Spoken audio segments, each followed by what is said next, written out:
Hello, welcome to my channel. I'm Tiffany, a retired librarian turned homeschool mom, and in this video we're going to be looking at this book. So this is a teen book. Obviously it's a decent size. The title is Does My Body Offend You?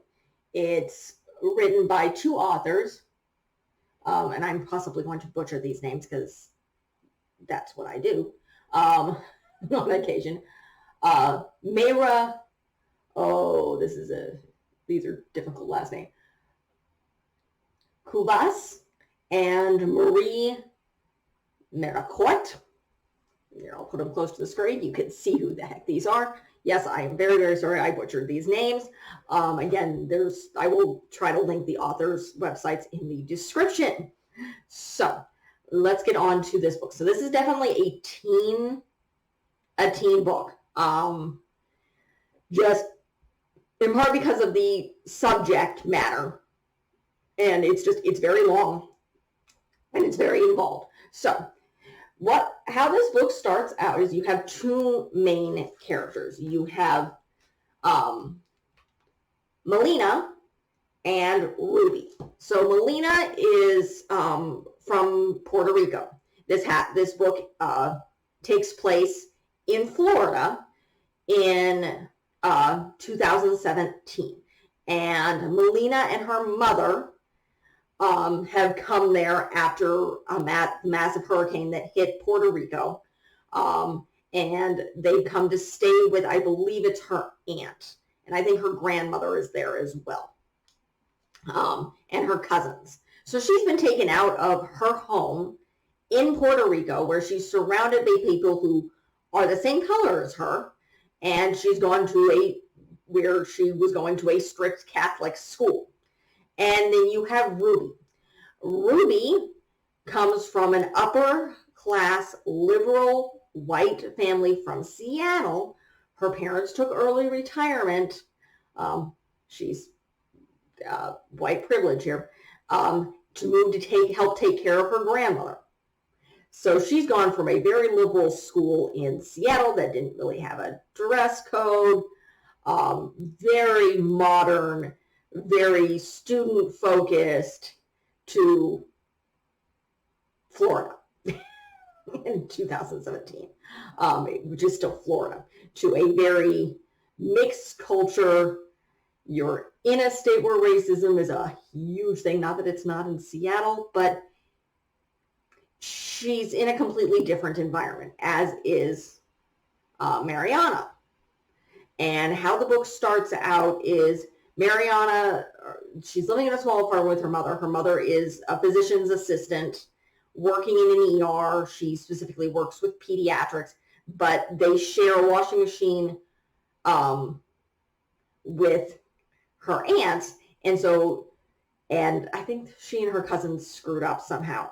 And they were doing yard work. So she didn't have the right clothes, so she had a massive sunburn. And she goes, just go to the school on Monday. She puts on a bra and it hurts. And her mother's like, you have first degree burns here. Wear one of my shirts and don't wear a bra. And she gets called out of class because she has large breasts. And some teacher complained, female teacher, oddly enough, that she wasn't wearing a bra, and they wanted to put like panty liners over her nipples because somehow her large breasts were offending people. And along comes Ruby, who comes from a liberal, white, privileged background. And she sees this and she's mad, and she's read the school manual, and there is nothing about having to wear bras in this. So you go throughout the book where you see these two different communities kind of clashing, where Melina is getting different conflicting issues. She's also dealing with Ruby, who's this crusader who's kind of she's going headlong into something she doesn't really understand. I'll put it that way. And she actually starts dating Carlos, who is Melina's cousin, who is the reason the family is there. He's a big baseball star. and they're kind of counting on, he's the golden child, and his family is kind of counting, they're catering to him like crazy because he's going to bring them out of poverty, kind of thing. And he becomes attracted to Ruby, who's a flat-chested white girl, who's a flat-chested, wealthy white girl, who's been in her older sister's shadow.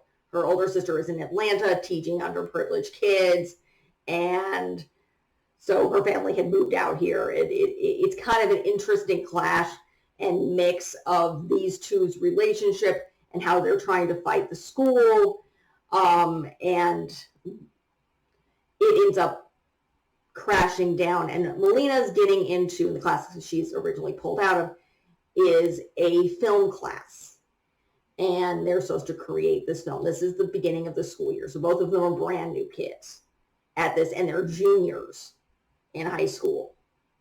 So they're in their junior year, which is getting close to senior year graduation here. And Ruby ends up messing up, in part because she doesn't bring her notes, she doesn't listen to people. And you find out later, near the end, as she's repairing her relationship with Melina, that they did a lunch walkout, she was actually sexually assaulted. Some guy stuck his hand up her shirt and insulted her, basically say she was flirting, kind of thing. And what Melina ends up doing after this crashes and burn, besides getting extremely mad at Ruby, and Ruby runs and hides because she knows she messed up, and she knows she wasn't listening. Melina decides she had taken a bunch of video of the walkout, and one of her arts teachers suggested she go check out this book from the library, which is a kind of a video essay of women who had been raped. And she finds their vice principal in there. And so something that strikes Melina is she decides to do, with the help of her friends, do a bunch of videos on basically various different members of their community, not just women, but how the dress code affects them, and then what clothing makes them feel powerful. So, and she eventually has this conversation because she's angry at Ruby, and it's like, you do not get this. You're coming from a privileged background. I'm getting looked on because of the color of my skin, the size of my boobs. There are other kids who are made to cut their dreadlocks, who are, because they're kids of color, they can't get away with wearing hoodies. Why, say, the white lacrosse team wears them all the time. And so it's the people of color in their community, as well as the women. And that's when, of course, Ruby comes out with, this is something that happened to me. It's like, oh, crap. So the people who are being discriminated against, not just because of their color of their skin, but also because of their sex. So Melina makes this video, and this is kind of the end. It's Thanksgiving break. They're getting together with their families and everybody, and she's showing this of not only of how these people are vulnerable, but also what makes them feel powerful. And that's how the book ends. It's really interesting. It's very long. I will admit that being dyslexic here, I skimmed this to an extent, but it's 413 pages long. I have a 4-year-old, and I do have a tendency to skim because, again, I'm dyslexic. But this is a fantastic book. It's definitely, again, the main characters, this is in teen, the main characters are juniors, so they're 16, 17 years old. But it's a very interesting contrast where you have people of color, and then you have someone like Ruby who's trying to help, but doesn't quite understand, and needs to learn to listen to what people are saying. In fact, her own grandmother shows, I don't know whether it's a friend of hers or what, who had come from a racist background, gone to Duke, ended up becoming, working with the freedom riders. but she listened. She was in the background. And in many ways, the grandmother's telling Ruby, it's like, I can see this in you. You don't have to, you're not good at being in the spotlight. You've admitted that. But you've learned to listen. And that's important. As a person of color, and a person of color in my case with small boobs,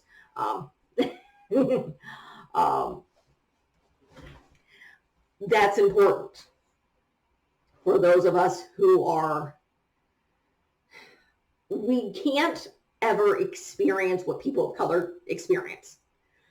I come from a white, privileged, liberal background, not quite as rich as Ruby here, or as liberal as Ruby, but enough so that we really do need to stop and listen. It's like, how do you want us to help?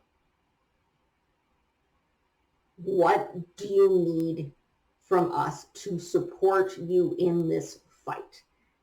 That is our job. We are a support system because it's not our story. Now, as women, yes, it most certainly is. We have our own story of discrimination for women, but for people of color, and particularly for women of color who are, as this book points out, far more likely to suffer sexual assault than white women. But again, it's a support system. There's also LGBTQ people are brought up in this, of giving a voice, but also not diving in as Ruby does, and she learns. I mean, this is, and Melina finds her voice. So that's kind of the two contrasting character arcs in this. Why Ruby learns to slow down and listen, Melina finds her voice and learns how to stand up for herself and embrace the community. So it's an interesting book. It's very, very well written.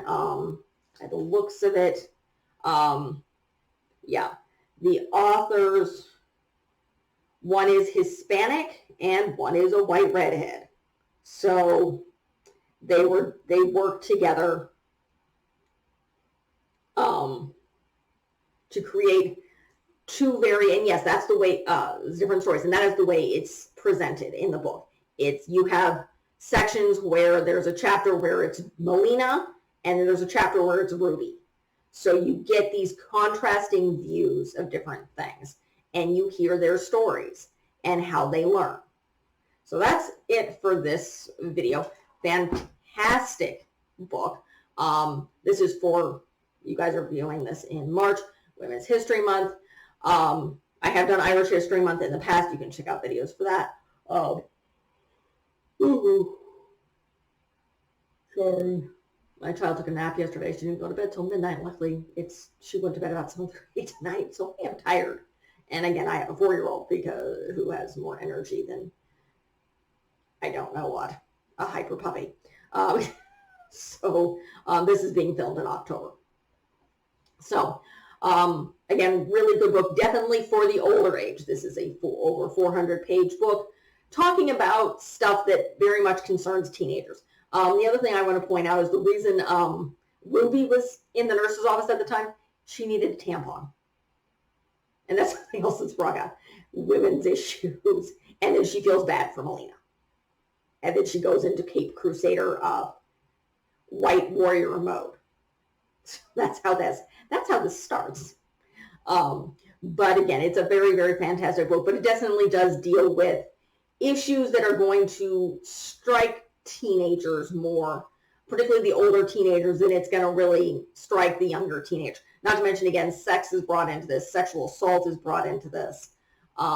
It's definitely mature content, but again, the characters are roughly about 16. So in reading this, it might be easier for people are closer to that age to relate to the issues and relate to this culture and the issues of these teenage girls. So, oh, if you like what you see, be sure to like and subscribe and leave a positive comment if you have one. I do have a lot going on. I covered Black History Month last month. You can check that out. I also have long videos. I've been covering Black History Month for a couple years now. Covering Women's History Month for the first time this year. I'm covering the Titanic next month. I'm going into Asian history and Angel Island in May. I'm looking at more what I call European immigration, and Ellis Island in June. I'm doing cooking in July. I'm doing women inventors in August. So we're getting back into women's history a little bit there. And then I'm covering Beauty and the Beast, which is, again, touches on women's history. That's going into September. Please check out my Cinderella playlist if you're interested in kind of an in-depth look into that story. We are going to go do something very similar with Beauty and the Beast. Then I'm covering space in October because I ran out of spooky stuff. And then I'm doing the Hindu Festival of Diwali in November because I ran out of Native American stuff. And I'm doing mysteries in December. So that is what's incoming. I also do, if you're not familiar with the channel, I've been doing some book series this year. I'm working on Anne of Green Gables. I've done Bears of the Ice, which is a Catherine Lasky book series. I covered Guardians of Ga'Hoole as well as the Wolves of Beyond before that in 2023. I also did a brief overview of Animorphs, Anne of Green Gables. Then we're doing Boxcar Children. Then I'm going into Wings of Fire. And just be warned, I am going into Wings of Fire blind. I did not realize when I decided to cover this that this is a still ongoing series. So we will see. And I am only covering the first 20 or so books for children, which was written by the original author because I had to have a parameter there. So check out the channel. I have a lot to cover. I do book reviews. I do film reviews. I do media reviews. I do some travel stuff. I am going to be getting more into homeschooling stuff soon. My daughter will start officially homeschooling come August, September of this year. And I'm talking the year you're watching this, not 2023. So in 2024, that is when we're getting there. I would call it the fall semester, but we live in Arizona, and it's still going to reach 101 next week. Something's wrong with the state. It's somehow Mother Nature forgot that it's supposed to be fall in Arizona too. Nonetheless, again, like and subscribe, leave a positive comment if you have one, and thank you.